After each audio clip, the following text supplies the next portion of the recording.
जिंदाबाद, बहुजन समाज पार्टी जिंदाबाद, जिंदाबाद, जिंदाबाद, माननीय बहन कुमारी मावती जिंदाबाद, जिंदाबाद, जिंदाबाद, माननीय आकाशानंद जी जिंदाबाद, जिंदाबाद, जिंदाबाद। माननीय आकाशानंद जी आप आगे बढ़ो, हम आपके साथ हैं, माननीय आकाशानंद जी आप आगे बढ़ो, हम आपके माननीय आकाशानंद जी आप आगे बढ़ो, साथ हैं, माननीय आकाशानंद जी आप आगे बढ़ो, आपके साथ हैं। माननीय आकाशानंद जी। हेलो हेलो, माइक बंद, माइक बंद।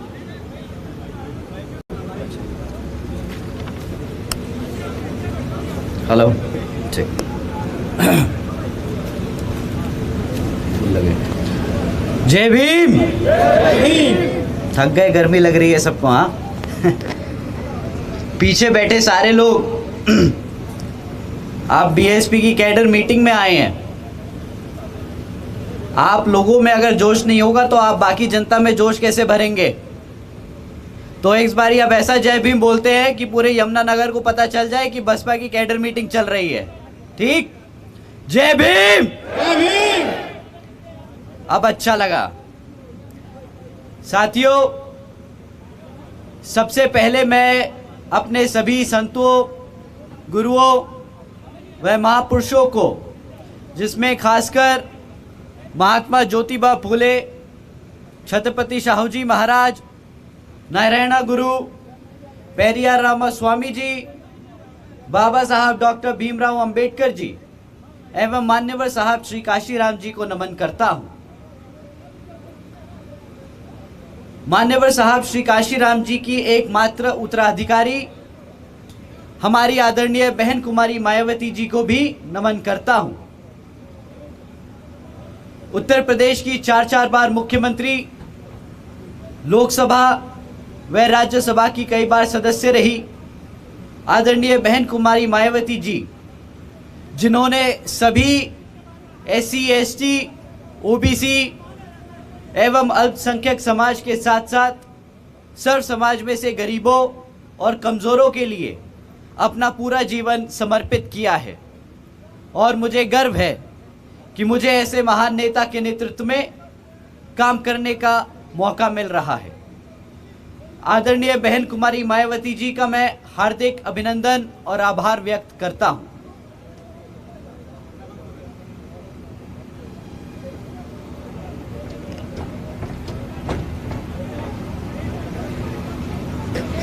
साथियों, जैसा कि आपको पता है कि अब कुछ ही समय में विधानसभा आम चुनाव और लोकसभा चुनाव होने वाले हैं।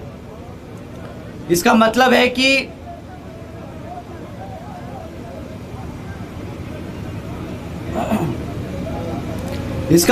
ये कि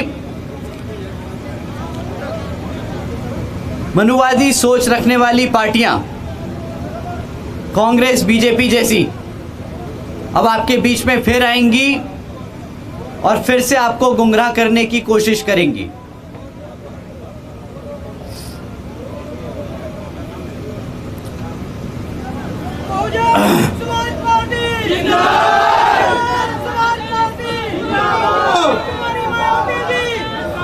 बाबा सावरकर श्री राम, बाबा सावरकर श्री राम। अच्छा, कुछ लोग लगता है यहाँ पे स्वागत करना चाहते हैं। हाँ तो भेज दीजिए, कोई बात नहीं, सब अपने दिल से बुला रहे हैं, कोई बात आने दीजिए, बट ज्यादा समय जाया ना करें, सब बहुत देर से इंतजार कर रहे हैं। आइए।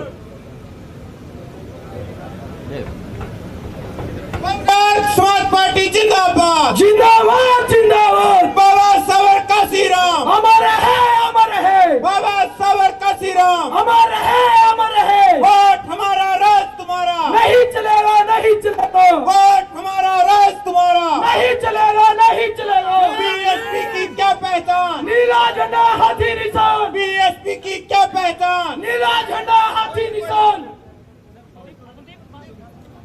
सब दिल से स्वागत करना चाहते हैं तो कभी कभार समय लग जाता है, कोई बात नहीं।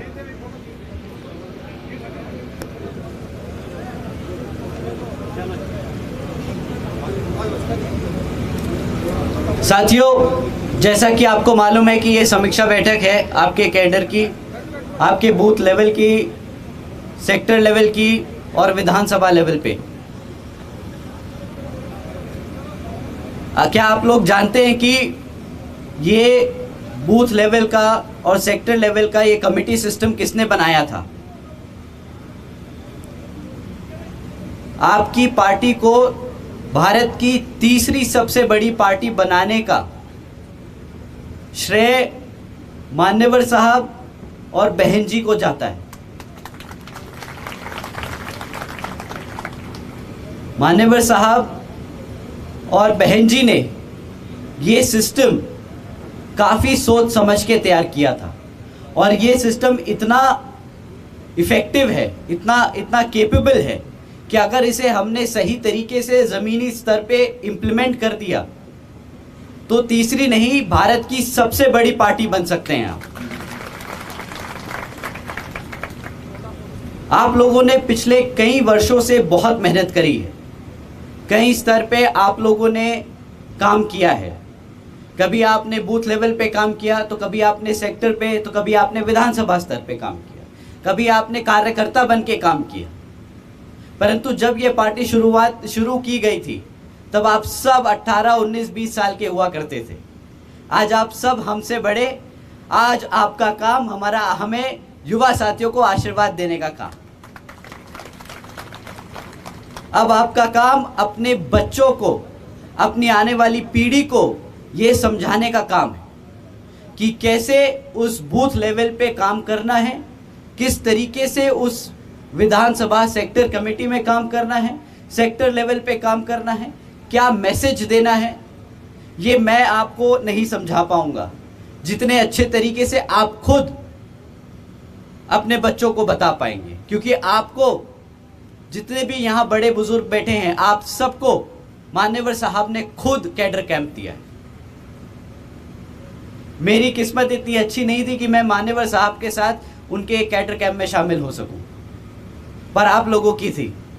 अब आप लोगों का फर्ज बनता है कि अपने आने वाली पीढ़ी को इनकरेज करें, उन्हें उत्साह दें, उन्हें सही राह दिखाएं, उन्हें इन सेक्टर और बूथ लेवल कमेटी पे हिस्सा लेने को इनकरेज करें। साथियों, जब आप ये बूथ लेवल की कमेटी तैयार कर लेंगे, हर एक बूथ लेवल पे आप नौजवान तैयार कर देंगे, तब जब इलेक्शन का समय आएगा, पूरे सिस्टम को, पार्टी के पूरे सिस्टम को उतनी मेहनत नहीं करनी पड़ेगी जितनी पूरा सिस्टम जब पूरे स्तर पे अपने लेवल पे काम कर रहा होगा। बूथ लेवल पे बूथ लेवल के लोग काम कर रहे होंगे, विधानसभा लेवल पे विधानसभा के, और स्टेट लेवल के स्टेट लेवल पे। जब तक आप ये मशीन को बनाएंगे नहीं और अच्छे से चलाने की कोशिश नहीं करेंगे, तब तक ये पार्टी उस तेजी से आगे नहीं बढ़ पाएगी। इसमें आपको आगे बढ़ाने के लिए अपनी पूरी जी जान लगानी पड़ेगी। आपको बताना होगा, अपने बच्चों को एक बार कमेटी में बिठाने के बाद उन्हें बताना होगा कि क्या काम करना है। स्तर स्तर पे जाके उन्हें समझाना होगा कि किस तरह कांग्रेस और बीजेपी की जो सरकारें चल रही हैं, किस तरह वो बहुजन समाज विरोधी हैं। बहुजन समाज के साथ साथ जो गरीब हैं, कमज़ोर हैं, वो विरोधी हैं। आपको मालूम होगा, आपके हरियाणा में अभी कुछ ही दिन पहले नूह में हिंदू मुसलमान हुआ, उनके झगड़े चालू करे गए।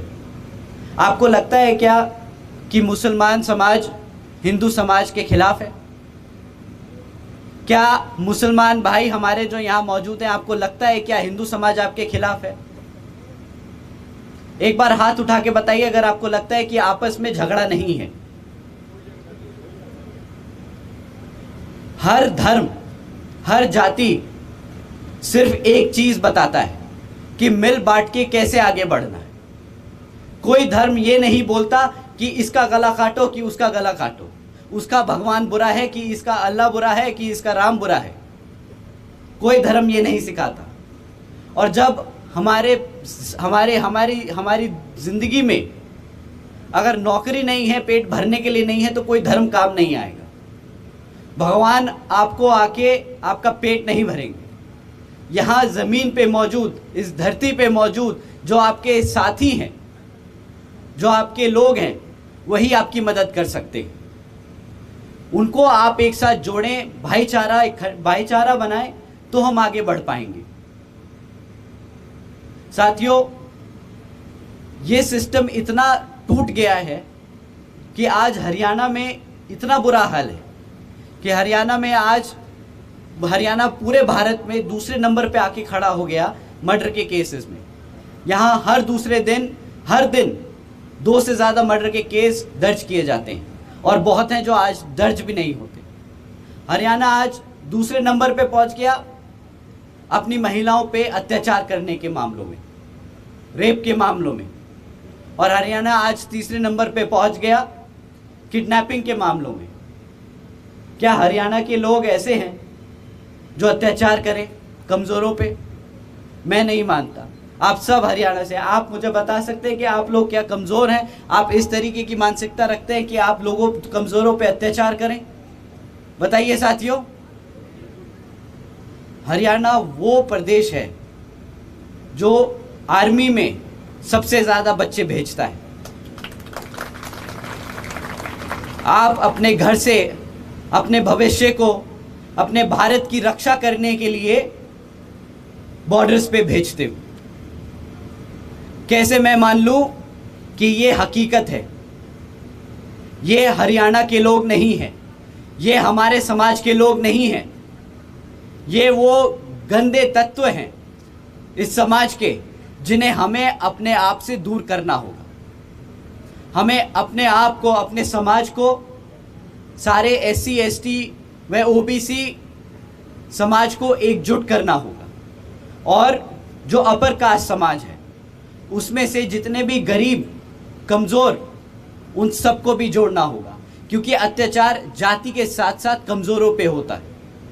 अगर आप कमज़ोर हो, अगर आप मुश्किल में हो, तो आपकी मदद तभी की जाएगी जब आपके साथ आपका समाज खड़ा होगा, आपके लोग खड़े होंगे। तो आपको एकजुट रहना होगा। साथियों, यह हरियाणा की भाजपा सरकार पिछले 10 साल से यहाँ पे आसीन है। पिछले 10 सालों में ना यहाँ पे नौकरी दी गई, ना यहाँ पे पक्की सड़कें बनाई गई गांव-गांव में, ना हेल्थ केयर सिस्टम इस्टेब्लिश किया गया। आज भी चिकित्सालय हर जिले में, हर गांव की तरफ नहीं है। प्रॉपर एजुकेशन सिस्टम को इस्टेब्लिश करने की कोई कोशिश नहीं की गई। आज भी हमारे समाज के बच्चे और गरीब समाज के बच्चे अपना स्कूल में दाखिला नहीं करा सकते। क्यों? क्योंकि जिस स्कूल में अगर दाखिला भी हो जाए तो वहाँ पे पढ़ाने के लिए शिक्षक नहीं है। आज यहाँ पे हेल्थ केयर का इतना बुरा हाल हो गया है कि वर्ल्ड हेल्थ ऑर्गेनाइजेशन के हिसाब से हरियाणा स्टेट को 28,000 डॉक्टरों की ज़रूरत है, परंतु यहाँ पे हकीकत ये है कि यहाँ पे आज हरियाणा में सिर्फ 12,000 डॉक्टर हैं, और वो भी मोस्टली प्राइवेट सेक्टर में। हम जैसे गरीब लोग, छोटी जाति जिसे कहते हैं ये लोग, वो कहाँ पे अपना इलाज कराएंगे जब सरकारी अस्पतालों में डॉक्टर ही नहीं होगा? इन सरकार ने, भाजपा की इस सरकार ने आपको सामने से आके कभी नहीं बोला, आपके हकों को ऐसे नहीं छीना। उन्होंने आपकी व्यवस्थाएं कम कर दी, आपके साधन कम कर दिए, नौकरी देनियां बंद कर दी। क्या आप जानते हैं कि यहाँ पे हरियाणा सरकार में कितनी वैकेंसीज हैं? हरियाणा की सरकार में आज भी 1,80,000 से ज़्यादा खाली पोस्ट पड़ी हैं, पर वो आज भी खाली हैं। जब जनता में ये मांग है कि हमें नौकरी की ज़रूरत है, हमारे समाज को, गरीब जनता को इसकी मांग है कि नौकरियां कम हैं, नौकरियां पूरी हैं, देना नहीं चाहते आपको। आपको समझना होगा, आपको बताना होगा सबको जाके कि इस सरकार में नौकरियां हैं परंतु वो देना नहीं चाहते। आपको जानकर हैरानी होगी कि ये बीजेपी और जेजेपी की जो अलायंस है पिछले 5 साल से जो चल रही है, इसने आपके लिए कुछ काम नहीं किया। आज यहां बैठे कितने लोग नौजवान हैं जिनको पास नौकरियां नहीं है? हाथ उठा के एक बार बता दीजिए कि जिनके पास नौकरियां नहीं है। अब हाथ उठा के एक बार वो बता दीजिए लोग जिनके घरों में बच्चे हैं पर उनके पास काम नहीं है। साथियों, ये हकीकत है जो आपको जाके बूथ स्तर पे अपनी कमेटियों के मेंबरों को समझा के उन्हें बताना है और वो आगे जाके आपके पूरे समाज में जाके बताएंगे कि किस तरीके से ये बीजेपी और जेजेपी की सरकार ने हमारे समाज को अंदर से खोखला किया है। साथियों, इसी तरह केंद्र की सरकार ने हमें नुकसान पहुंचाने का काम किया। जब से बीजेपी सेंटर में आई है तब से दर पर दर दिन पे दिन नौकरियां घटती गई और आज ये हाल हो गया है कि पिछले 45 इयर्स में इतनी बेरोजगारी नहीं हुई जितनी आज है। ये वो सरकार है जिसने वादा किया था हर साल 2 करोड़ नौकरी देने का। ये इस सरकार ने नौकरी देने का वादा किया 2 करोड़, उसके बाद अग्निपथ जैसी स्कीमें निकाली। आप सब जानते हैं अग्निपथ में क्या हुआ। अग्निपथ की स्कीम में इन्होंने कहा कि हम 46,000 वैकेंसीज निकालेंगे आर्मी में, आर्म्ड फोर्सेस में। उसके बाद पहली कंडीशन ये लगा दी कि आपकी उम्र 17.5 से 23 साल होनी चाहिए। तो जो 23 साल से ऊपर के बच्चे हैं जो आर्मी की तैयारी कर रहे थे उनको निगलेक्ट कर दिया, उनको अलग कर दिया। उसके बाद बोला कि इसमें से सिर्फ 25% बच्चों को नौकरी पे रखा जाएगा, 75 को निकाल दिया जाएगा, उनके लिए कोई पेंशन नहीं। आप भी जानते हैं कि ये समय जिंदगी का 17-18 से 25-26 साल की उम्र तक का कितना क्रूशल होता है, कितना महत्वपूर्ण होता है। इसी समय बच्चा दौड़ के मेहनत करके कुछ कमा सकता है, कुछ बना सकता है अपने आप को। वही वक्त ये सरकार आपसे छीनना चाहती है और उसके बाद जब आपका प्राइम खत्म हो जाए, जब आप में शक्ति कम रह जाए, ताकत कम रह जाए, तब ये आपको बाहर निकाल के आपके अपने हाल पे छोड़ना चाहती है। क्या इस सरकार के लिए आप लोगों ने, ऐसी सरकार के लिए आप लोगों ने वोट डाला था? ये आप लोगों को जाके पूछना है अपने सर समाज के साथियों से। साथियों, पहले तो नौकरी नहीं दी, पहले तो नौकरियां नहीं दे पाए। उसके बाद जिन लोगों पे बची कुछ नौकरियां थी और जो आप लोग मेहनत करके इधर उधर से अपने खाने का खर्चा निकालते थे, जो पैसे इकट्ठे करते थे, स्पेशली जो यहाँ महिला बैठी हैं वो बता पाएंगे।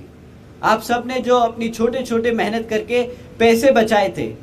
मुझे याद है जब हम गांव में रहते थे तो हमारी माँ, हमारी नानी किस तरीके से आटों के डिब्बे में, मसालों के डिब्बों में पैसे दबा के रखती थी इमरजेंसी के समय के लिए।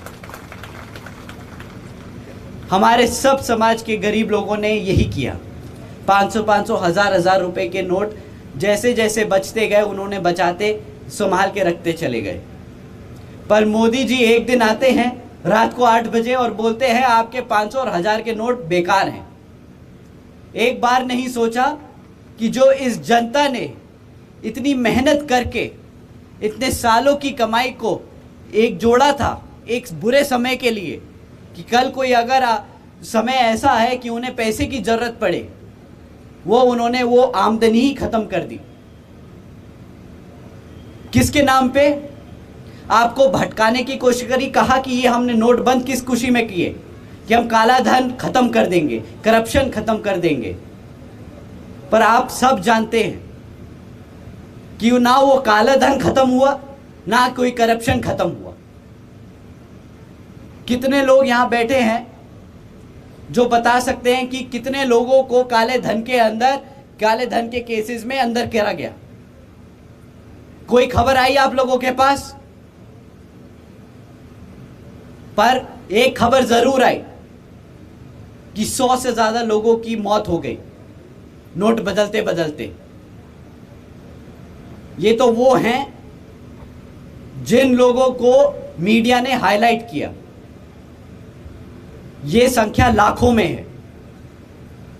140 करोड़ की आबादी है हमारे देश की। आपको क्या लगता है कि सिर्फ 100 लोग मरे होंगे इतने बड़े काम में? साथियों, इस सरकार ने ना सिर्फ आपको फाइनेंशियली तोड़ा, आपकी सारी व्यवस्था को खत्म किया, अब आपके मनोबल को भी खत्म करना चाहते हैं।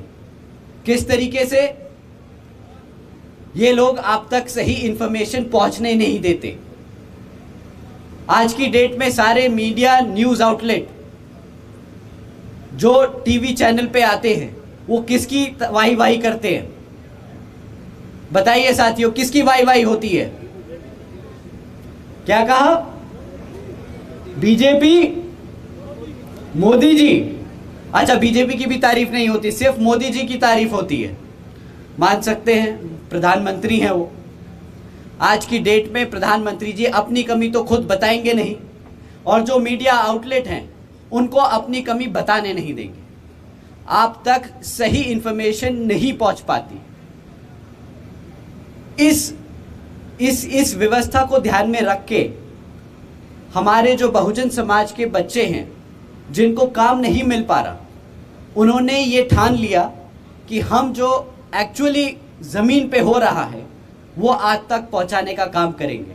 उन्होंने YouTube चैनल खोले छोटे छोटे। उस YouTube चैनल के माध्यम से आप तक सही इंफॉर्मेशन पहुंचाने की कोशिश करी। तो मैं अपने युवा साथियों का दिल से धन्यवाद करना चाहता हूं जिन्होंने अपने चैनल खोले YouTube पे, ट्विटर पे, और ये मैसेज सब तक पहुंचाने का काम किया। साथियों, ये सरकार अपने आप को SC ST OBC समर्थक बताती है। ये वो सरकार है जिसने चौड़ के बोला हमने पहला OBC प्रधानमंत्री बनाया।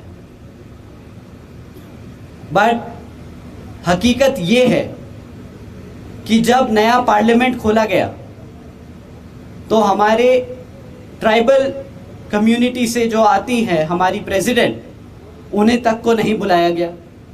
ऐसा क्यों? जो हमारे पूर्व प्रेसिडेंट रहे हैं, जो SC समाज से रहे हैं, ST समाज से रहे हैं, उनको बीजेपी वाले अपनी कुर्सी के बगल में नीचे जमीन पे क्यों बिठाते हैं? जब लेडी रिजर्वेशन बिल प्रेजेंट किया गया तब क्यों हमारी बैकवर्ड क्लास की महिलाओं को पार्लियामेंट में नहीं बुलाया गया? क्यों हमारे प्रेसिडेंट को वहां पे नहीं बुलाया गया? आपको ध्यान रखना होगा, ये बड़ी बड़ी बातें करते हैं कि हम अपने पिछड़े समाज को लेकर चल रहे हैं, परंतु इन्होंने कोई ऐसा काम नहीं किया जिससे हमारे पिछड़े समाज का उत्थान हो सके।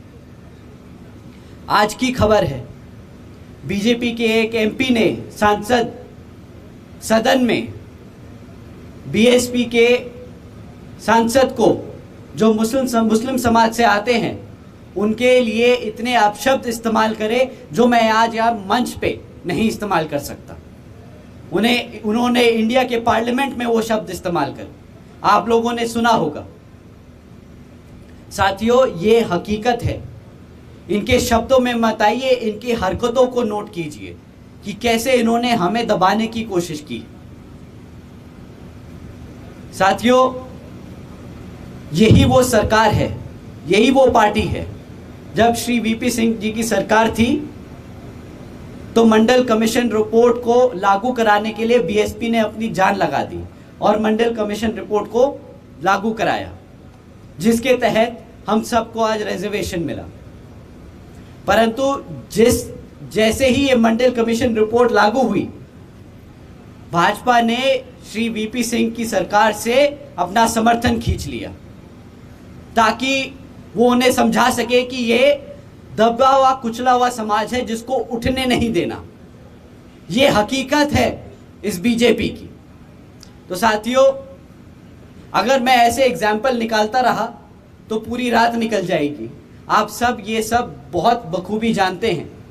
आपको अपने युवा साथियों को समझाना है, उनको आगे जाके आगे कैडर कैंप्स में और ये बातें बतानी है ताकि हमारा समाज जागरूक हो सके, हमारे आने वाली पीढ़ी जागरूक हो सके। मैं आपका ध्यान बहन जी के कामों पे लेके आना चाहता हूँ, जो आप आगे जाके अपने बच्चों को समझा सके। जो आज 20, 21, 22, 18 साल के बच्चे हैं, उन्होंने बहन जी का शासनकाल नहीं देखा, उन्होंने सिर्फ कहानियां सुनी है। मैं चाहता हूं कि आप उन्हें समझाएं, क्योंकि आप हैं जिन्होंने बहन जी के शासनकाल में अपना जीवन व्यापन किया है। साथियों, जब बहन जी सरकार में थी तो बहन जी ने कभी भी लंबे चौड़े वादे नहीं किए। उन्होंने सर्व समाज के साथ साथ गरीबों और कमजोरों के लिए अनेकों कार्य करके दिखाए। सबसे पहले बहन जी ने अपने महापुरुषों को सम्मान देने के लिए उनके नाम पे कई सारी यूनिवर्सिटीज़ और कॉलेजेस रखे, कई सारे जिलों के नाम रखे, ताकि हमारे बच्चे, आने वाली पीढ़ी जो पढ़ेगी इन सरकारी कॉलेजेस और यूनिवर्सिटीज़ में, अपने महापुरुषों के नाम की डिग्री लेके निकलेगी। हम आज कॉन्स्टिट्यूशन पे फादर ऑफ कॉन्स्टिट्यूशन बाबा साहब भीमराव अंबेडकर जी को कहते हैं। हम इसलिए आज उन्हें याद कर पाते हैं क्योंकि उन्होंने हमें संविधान दिया, पूरे भारत को उन्होंने संविधान दिया। आज कांग्रेस और बीजेपी भी उनको नकार नहीं सकती, वो इसीलिए क्योंकि उन्होंने वो कॉन्स्टिट्यूशन दिया। ऐसे ही बहन जी ने उसी चीज से प्रेरणा लेते हुए यूनिवर्सिटीज और कॉलेजेस के नाम रखे कि जब हमारे बच्चे यूनिवर्सिटीज और कॉलेजेस से पास आउट हो, डिग्री ले, उनकी डिग्री पे हमारे महापुरुषों का नाम हो।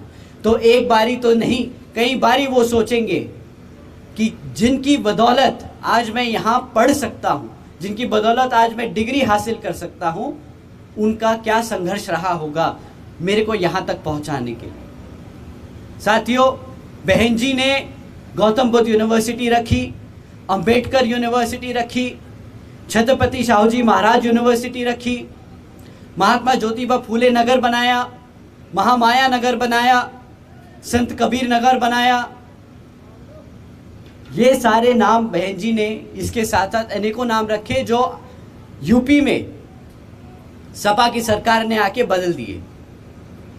सपा भी कुछ खास अच्छी नहीं है, कहीं आप सोचें कि वो भी यादवों की पार्टी है, बैकवर्ड क्लास की पार्टी है, तो हम पे अत्याचार नहीं करेगी। यूपी में हमारे यूपी के सारे साथी, आपके बगल में लगा हुआ यूपी है, आप सब जानते हैं कि कितना अत्याचार सपा की सरकार में हुआ है। साथियों, आदरणीय बहन जी ने अपने शासनकाल में अपनी बच्चियों का खास ध्यान रखा। उन्होंने एजुकेशन सिस्टम पे काफ़ी ध्यान रखा। उन्होंने अपनी बच्चियों को 12वीं तक की शिक्षा मुफ्त में हासिल प्राप्त कराई। आपको जानकर हैरानी होगी कि इस मुफ्त शिक्षा को हासिल कराने के लिए बहन जी ने 600 करोड़ से ज़्यादा की लागत लगाई। आज की कोई भी सरकार आपके सामने आके ये काम नहीं बता सकती कि उसने अपने बच्चों के लिए, हमारे समाज के बच्चों के लिए क्या काम किया। आदरणीय बहन जी ने अपने शासनकाल में यूनिवर्सिटीज़ में हमारे बैकवर्ड क्लासेस के बच्चों के लिए 27% आरक्षण की व्यवस्था तय की। साथ ही साथ आदरणीय बहन जी ने गरीब बालिका आशीर्वाद योजना के तहत 3,250 करोड़ रुपए इन बच्चियों को 1-1 लाख रुपए के तौर पे बांटने का काम किया। ये पैसे सीधा तब दिए गए जब बच्ची पैदा होती। 1 लाख रुपए बहन जी ने 3,500 करोड़ रुपए खर्चे अपने बच्चियों को एक उज्जवल भविष्य देने के। आदरणीय बहन जी ने अपने शासनकाल में 12,500 करोड़ की लागत से हमारे SC ST व OBC के साथ साथ आदिवासी समाज के लोगों के लिए 3,50,000 से ज़्यादा परिवारों को महामाया आवास योजना के तहत अपना खुद का घर दिया। साथियों, इन सब के साथ साथ बहन जी ने अपने शासनकाल में अपने युवा साथियों के लिए काफ़ी ध्यान रखा, उनके लिए काफ़ी नौकरियों के व्यवस्था तय की। आपको जानकर हैरानी होगी कि 90,000 से ज़्यादा शिक्षकों को सरकारी नौकरी देने का काम किया बहन जी ने। 1 लाख से ज़्यादा सफाई कर्मचारियों को भर्ती किया और 2 लाख से ज़्यादा पुलिस फोर्स में भर्ती किया गया। जैसा कि आपको बेनीवाल जी ने बताया अभी कि अगर आपने बहन जी ने ये सारी नौकरियां कैसे बांटी, अपने कमज़ोर समाज के लिए कैसे उन्होंने इफेक्टिवली इसको बांटने का काम किया। आपकी जो बूथ लेवल की कमेटी, आपकी जो सेक्टर लेवल की कमेटी, आपकी जो विधानसभा की सेक्टर की जो कमेटियां हैं, उसमें से लोगों को उठा के उन्होंने नौकरी देने का काम किया है। आप ही का फायदा है, आप ही का फायदा है कि जब दोबारा से हमारी सरकार बनेगी तो फिर से बहन जी यही काम करने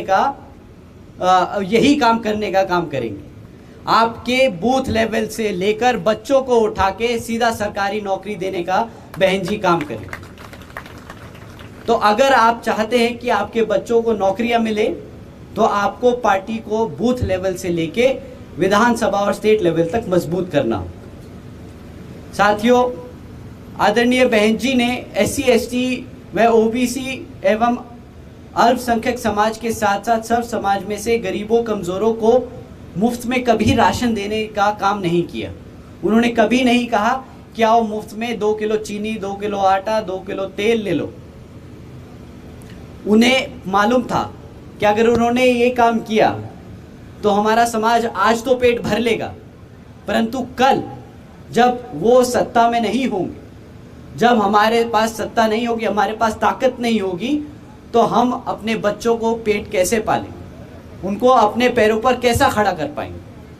तो बहन जी ने नौकरी देने का काम किया। तो साथियों, आपको ध्यान रखना होगा कि अगर कोई पार्टी आपके बीच में आके बोलती है कि मैं आपको मुफ्त में बिजली दूंगा, मैं आपको मुफ्त में राशन दूंगा, आपको सीधा हाथ जोड़ के बोलना है, भाई साहब आप शासन कर रहे थे, राज कर रहे थे हम पे, हमारे प्रदेश पे पिछले 10 साल से।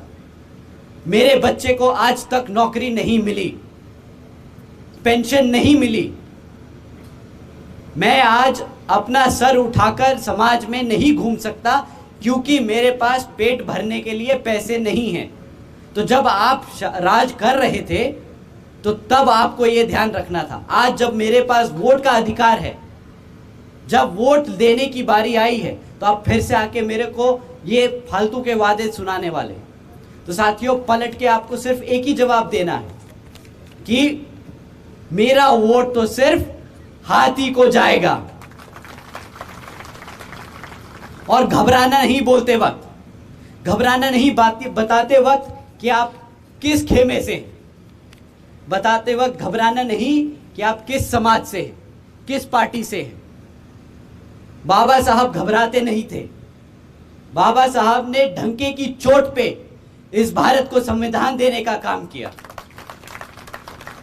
भारत को साथ साथ हमारे समाज को रिजर्वेशन देने का काम किया, महिलाओं को एक इज्जतदार जिंदगी जीने का अधिकार दिया।